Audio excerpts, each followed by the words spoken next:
placer estar aquí con mis amigos del Centro Nacional de Memoria Histórica.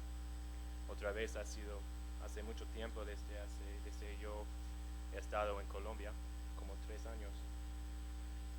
Voy a presentación, no, animaciones. ¿Vista? Ok. No. ¿Cuál es?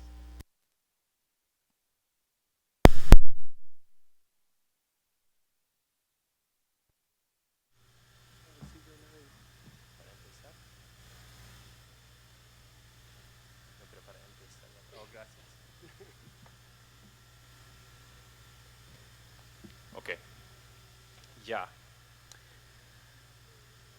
Para empezar, es importante que yo enfatizo que mi organización, el Archivo de Seguridad Nacional, es una organización no gubernamental, sin fines de lucro, ubicado en Washington, D.C., en los Estados Unidos. Estamos dedicados a la promoción de transparencia en el gobierno y la utilización agresiva de la ley de acceso en los Estados Unidos, que se llama el Freedom of Information Act. Durante esta ponencia voy a referir a esta ley como FOIA.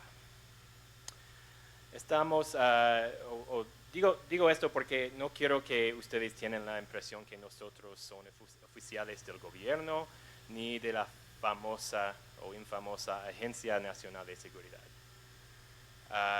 Con esto de disclaimer, voy a seguir con mi ponencia.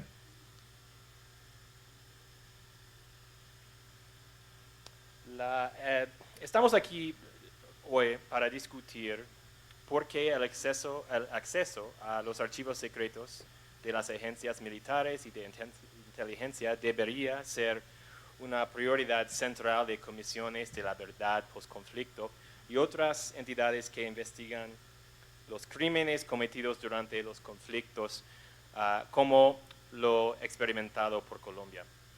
Yo no puedo pensar en una mejor manera de empezar una discusión de tal manera que muestra este documento, que a menudo me incluyo en este tipo de presentaciones. Conseguimos este documento hace años, obtenido a través de la FOIA,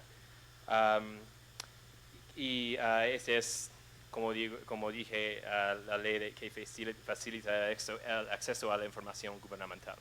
Y el documento dice prácticamente todo lo que necesitas saber acerca de que también los militares guatemaltecos cooperaron con las comisiones de la verdad que ayudaron a poner fin a ese conflicto. Es decir, no, en absoluto. No eran solo que no proporcionan los registros necesarios, sino que estaban literalmente tratando de borrar la historia.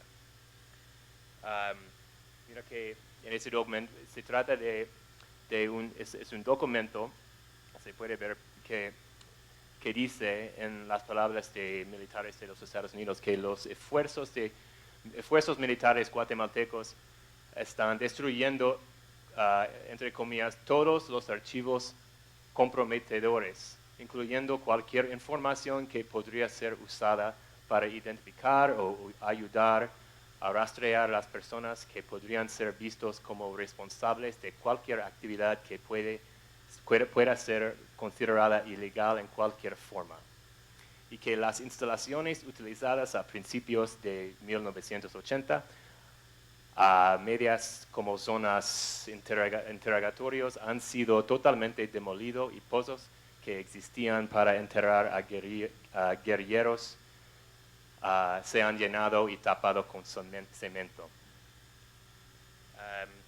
No voy a extenderme en el caso de Guatemala, ya que sin duda ustedes van a escuchar mucho más sobre eso y han escuchado mucho sobre eso y vas a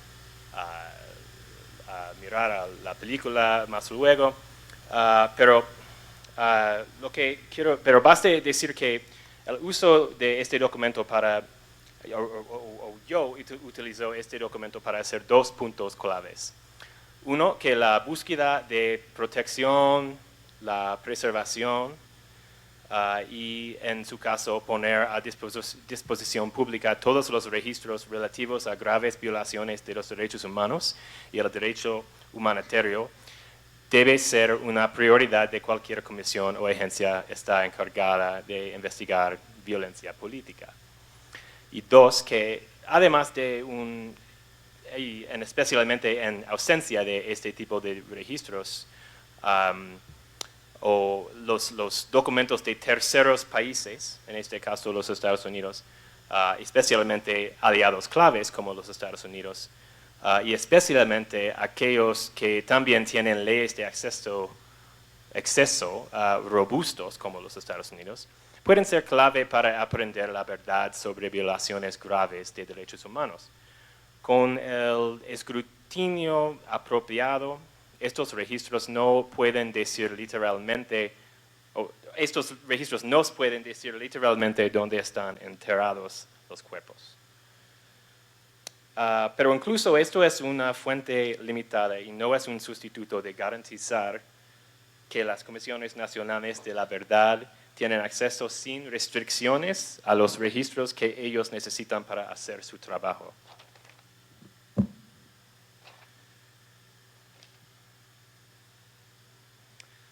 ¿Para qué utilizar documentos desclasificados de los Estados Unidos para estudiar derechos humanos en otros países? Estos documentos pueden ser una fuente importante de información, así como una hoja de ruta a los documentos ocultos en los archivos colombianos. Colombia ha llegado a un momento crucial. Decisiones tomadas ahora acerca de cómo los archivos de inteligencia militar se encuentran identificados, preservados, desclasificados y interpretadas y puestas a disposición del público tendrá un impacto tremendo sobre si este proceso de paz es vista como legítima o eficaz. En el Archivo de Seguridad Nacional, que hemos estado esperando este momento durante casi 15 años, es un gran placer poder donar al centro toda nuestra colección de documentos desclasificados de Estados Unidos sobre el conflicto en Colombia. La verdad es que yo no tengo suficiente tiempo para analizar todos los documentos y todo el material que tengo a mí mismo, y nadie está más necesitado de esta información o mejor equipado para archivar y analizar que el CNMH.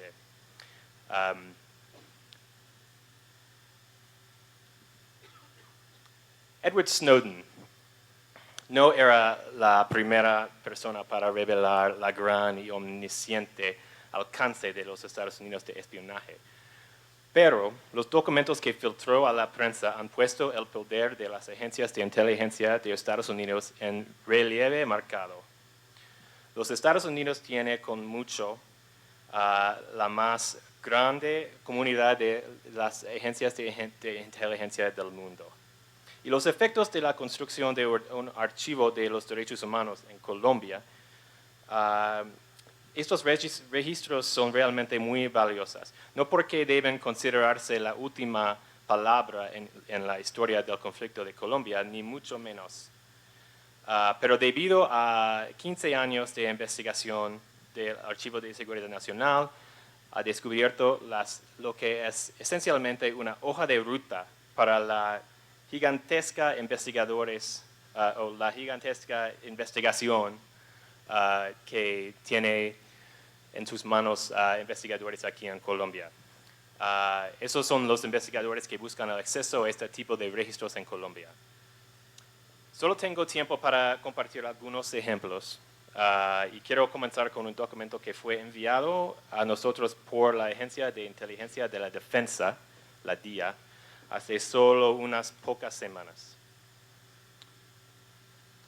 No tengo una imagen del documento, pero tengo las palabras aquí.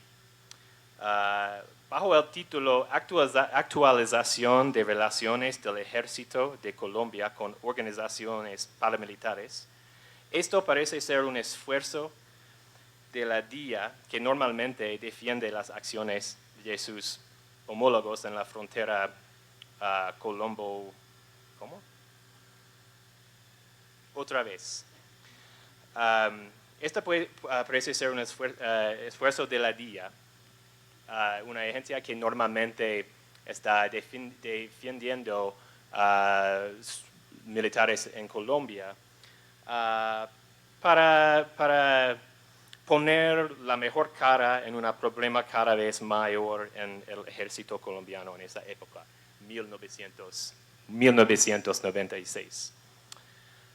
Y dice, los comandantes del ejército de Colombia a menudo entran en los matrimonios de conveniencia discretos con estos grupos con el fin de obtener información importante con respecto a la actividad guerrillera en curso de que ocurre en su área de responsabilidad. Los comandantes locales en general les resulta temerario no mantener un diálogo con estos grupos, a pesar de que todos los funcionarios son conscientes de que es ilegal para asociarse con ellos. La mayoría prefieren cooperar tranquilamente con estos grupos, que por lo general comparten el objetivo de eliminar la actividad de la guerrilla que ignorarlos. Se ofrece en el documento la oportunidad de comentar sobre el informe a los diplomáticos de la Embajada de los Estados Unidos. Y ellos dicen, o añaden que la doctrina militar profesional puede ser la de mantener a los paramilitares con el brazo extendido, pero la realidad es abrumadora de lo contrario, y todo el mundo, incluyendo los altos mandos, lo sabe. La negación reclamado alcanzado por esta farsa hueca no vale un centavo estaño. Es un poco raro la traducción en español, pero yo creo que la punta es claro. Otro tipo de este documento que puede ser una guía para encontrar documentos aquí en Colombia es esto. Esto se trata del masacre de Mapiripán de 1997. Recuerde que para los Estados Unidos esta masacre era muy importante, no solamente por el horror de los actos, sino por el sospecho de que involucraron unidades del ejército colombiano vinculado a los Estados Unidos.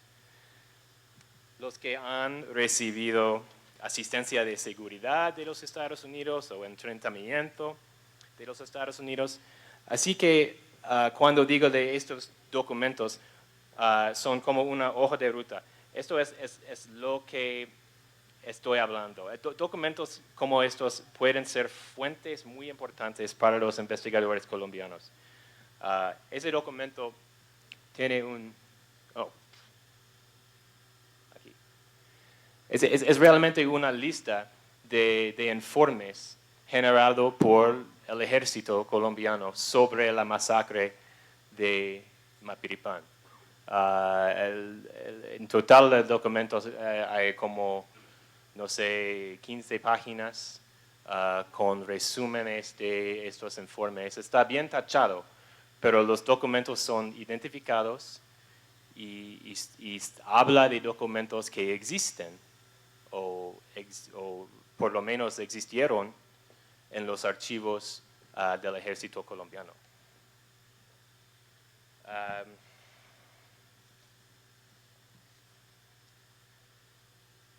Otro ejemplo que tenemos ilustra por qué es importante para recoger documentos de múltiples fuentes, incluso dentro del mismo gobierno. En el primer documento, la Embajada de los Estados Unidos informa de, con aprobación, una acción del ejército colombiano en contra de los paramilitares en Bolívar. Entre comillas, el descubrimiento del ejército y el desmantelamiento de este campamento de Para es una señal positiva. Pero otro documento de la CIA sobre el mismo evento dice algo muy diferente. El título es relocation of United Self-Defense for Groups of Colombia. Un vistazo a este informe revela la siguiente.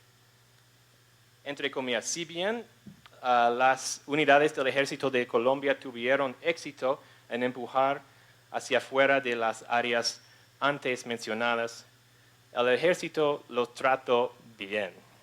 Miembros de los AUC capturados durante la operación y fueron puestos en libertad posteriormente junto con sus armas. Es un muy diferente análisis del mismo evento, uno del Departamento de Estado, de la Embajada, otro de la CIA.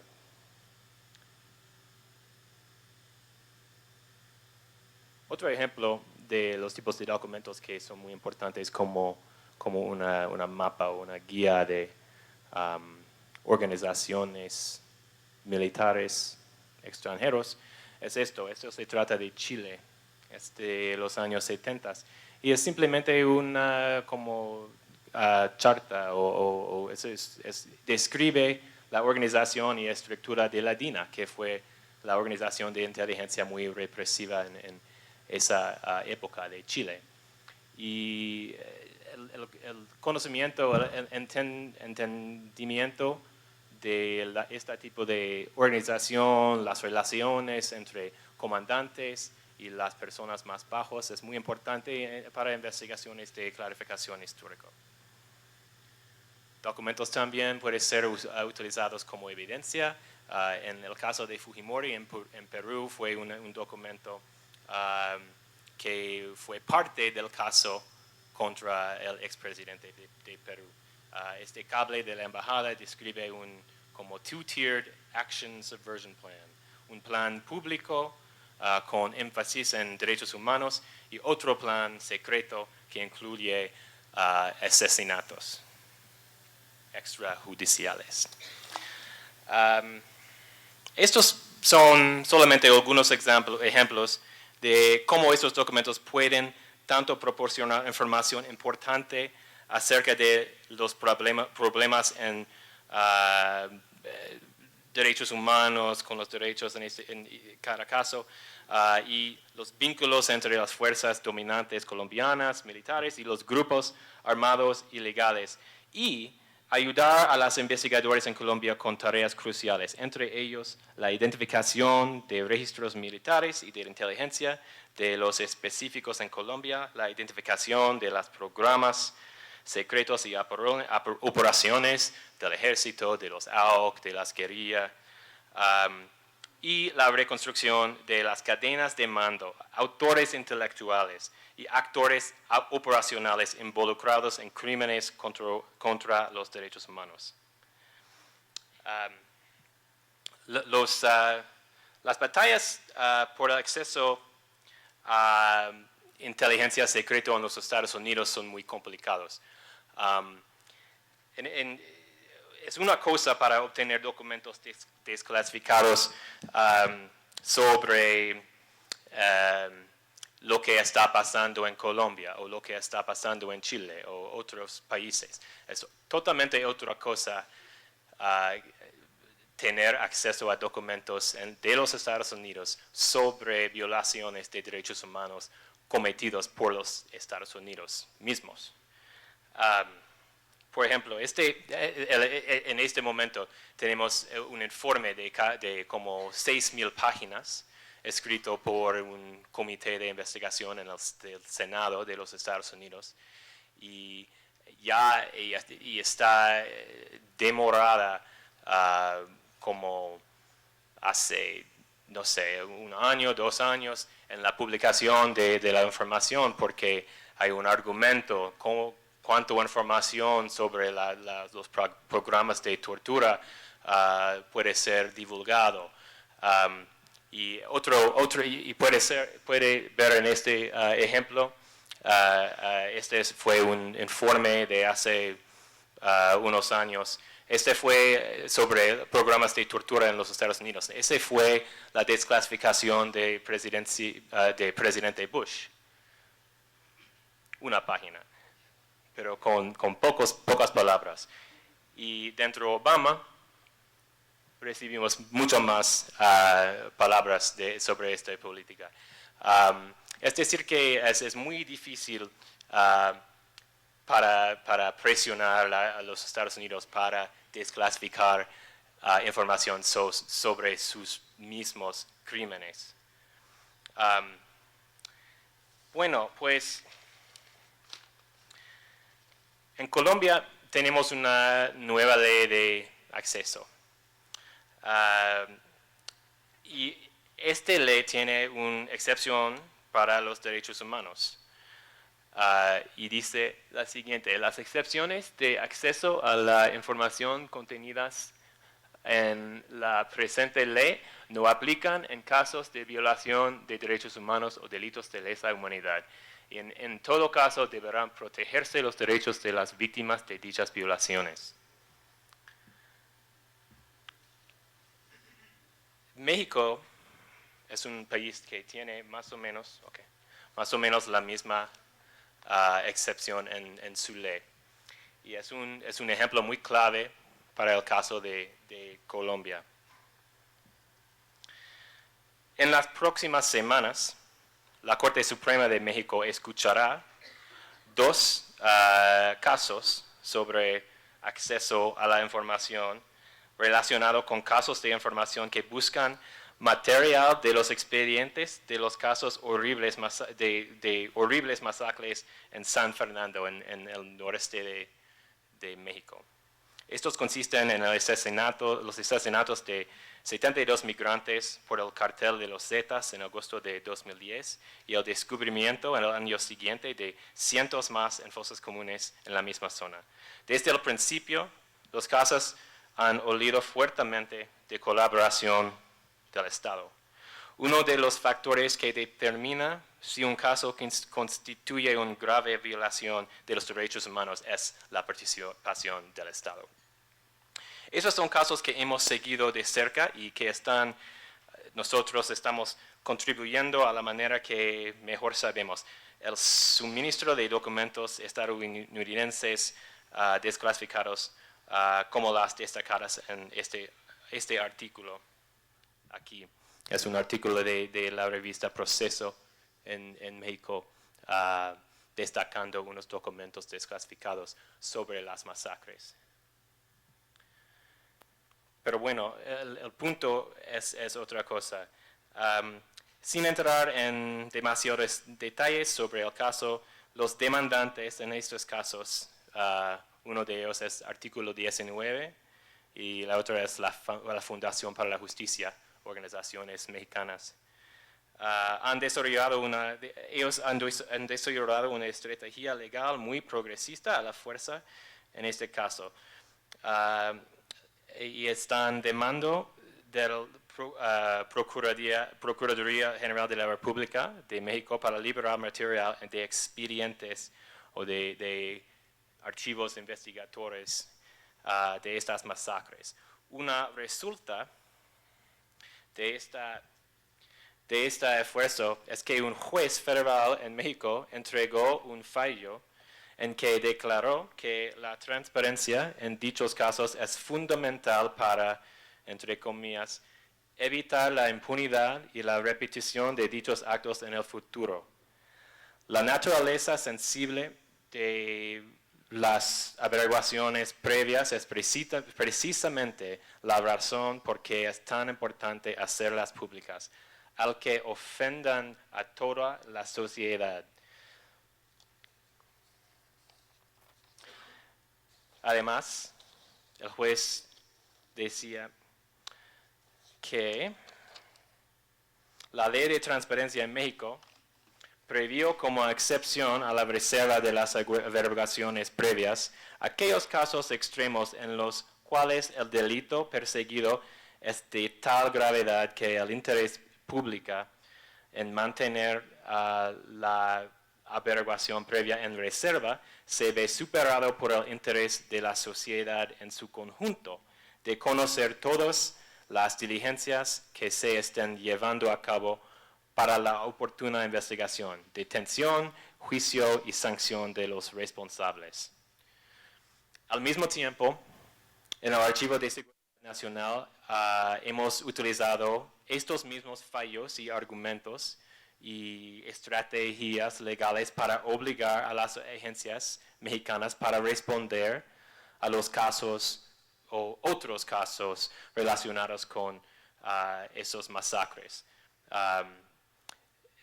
En un ejemplo, la Agencia de Migración de México, que se llama el Instituto Nacional de Migración, hizo su primera desclasificación de los asesinatos. Y en hacerlo, citó la cláusula de derechos humanos. Y ese fue un éxito muy importante para nosotros y yo creo que para México. Y también el panel de comisionados de la información, se llama IFAI en México, que se asienta el acceso a las disputas de información del país, recientemente ordenó a la Fiscalía General para liberar cierta información de sus archivos en estos casos. Eso también es un resultado de nuestra petición dentro de la ley. Pues para concluir, yo tengo unas recomendaciones para considerar desde mi punto de vista en la construcción de archivos de derechos humanos. Uno es, utilice la nueva ley de acceso. Yo creo que, yo sé que no está listo exactamente, las agencias aquí no necesariamente están listos para la entrega de peticiones, pero eso es algo que en otros países, en los Estados Unidos, pero no solamente en los Estados Unidos,